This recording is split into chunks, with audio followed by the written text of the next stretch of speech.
Hello everyone, my name is Vishakha and I have secured All India Rank 6 this year in Civil Services Examination. Through this video मैं आपके साथ अपनी journey और अपनी strategy share करना चाहूँगी। सबसे पहले तो something about my background and my journey. I am born and brought up in Delhi और मेरी स्कूलिंग और कॉलेज भी दिल्ली से ही हुआ है।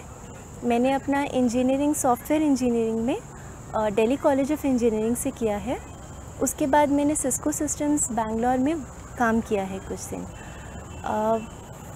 While working civil services has always been my dream, childhood dream, but उसको मटेरियलाइज़ करने में काफ़ी टाइम लगा।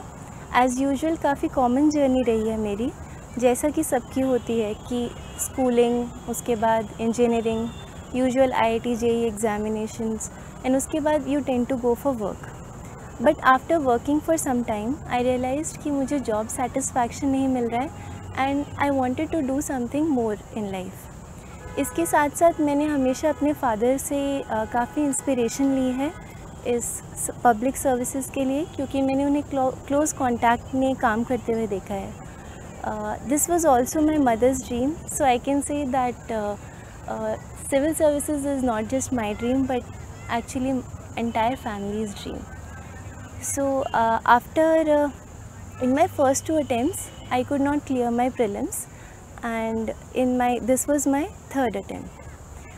Through my strategy I would like to share मेरी mistakes जो मेरे साथ first 2 attempts में problems रही and what worked for me in third attempt.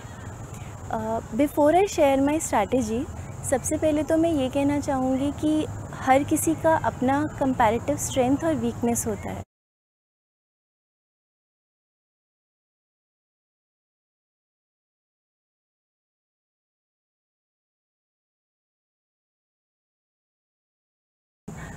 Coming to mains is very important part of this entire examination, क्योंकि ये आपकी rank भी डिसाइड करता है and it's very bulky also.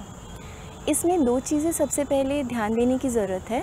सबसे पहली बात तो ये है कि UPSC का syllabus is like a Bible to us, तो आपको वर्ड बाय वर्ड अपना UPSC का सिलेबस पता होना चाहिए, क्योंकि इसी सिलेबस को रेफ़र करके आप न्यूज़पेपर रीडिंग भी करेंगे कि क्या रेलेवेंट है क्या नहीं, आप उसको एलिमिनेट कर पाएंगे।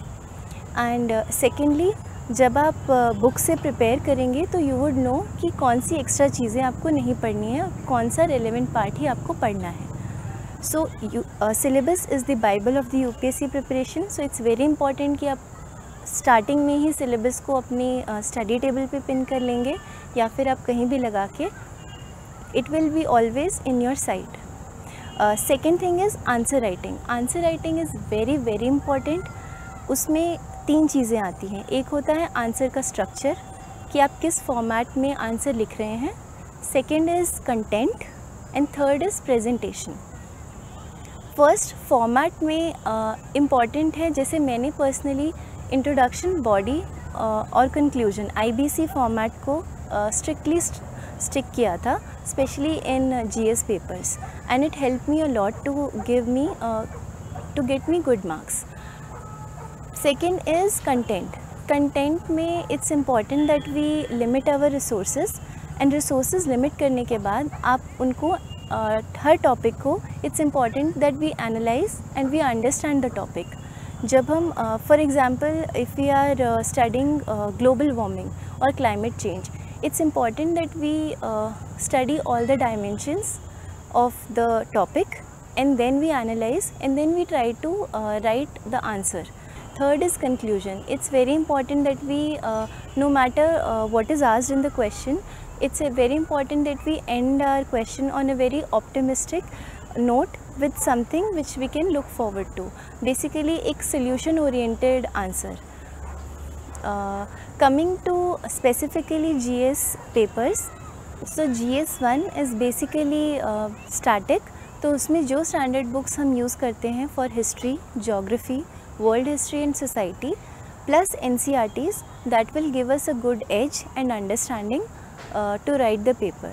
But it's very important that whatever topic we are studying, we try to analyze it and we try to link it with various dimensions. And impact it is having in today's time. So may be हम उस चीज़ को way forward में हर answer के लिख सकते हैं. That's what I tried and I think मेरे answers को थोड़ा सा एज मिला उस चीज़ से. GS2 और GS3 is majorly current oriented, तो उसमें हमारे न्यूज़पेपर्स और जो भी मैगज़ीन्स हम एक रेफ़र कर रहे हैं वो काफ़ी हैंडी आती हैं. एंड इट्स इम्पॉर्टेंट कि हम जो भी स्टैंडर्ड बुक्स हैं हमारी पॉलिटी की और इकोनॉमिक्स की, whatever we are referring for 2 and 3, इसको हम करंट अफेयर्स के साथ सप्लीमेंट करें. इसमें इम्पॉर्टेंट चीज़ ये है कि क्योंकि ये टॉपिक्स इतने डाइवर्स होते हैं तो इनको कंसोलिडेशन की बहुत प्रॉब्लम आती है. सो इसीलिए इट्स इम्पॉर्टेंट कि स्टार्टिंग से व्हेनेवर वी आर स्टार्टिंग हम हर टॉपिक को एक ही जगह पर प्रॉबेबली कोई स्टिकी नोट्स लेके या फिर कोई ऑनलाइन नोट्स लेके हम हर टॉपिक को एक ही जगह पे लिखने की कोशिश करें. उससे हमारी एंड में revisions become better. And current affairs I'll discuss separately in the end, which can be used in this. For IR in GS2 I would say कि monthly compilations और जो newspaper articles आते हैं they are more than sufficient.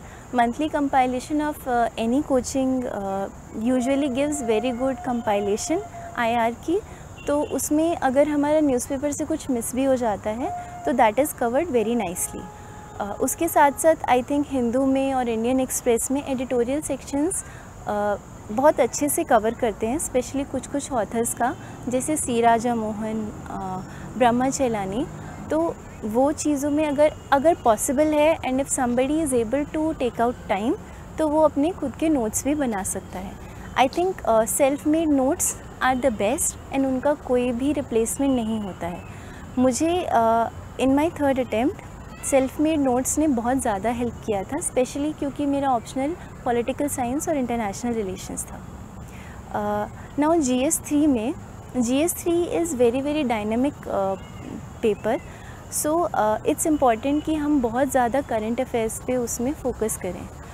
But उसके साथ साथ I think जैसा कि चेंजिंग ट्रेंड्स आ रहे हैं they are focusing more on the issues and कितना depth of understanding we are showing. So for example if we are studying about food security, so it's important कि हम उसकी सारी की सारी जो issues हैं in depth उनको समझें and then we try to write it in our own understanding.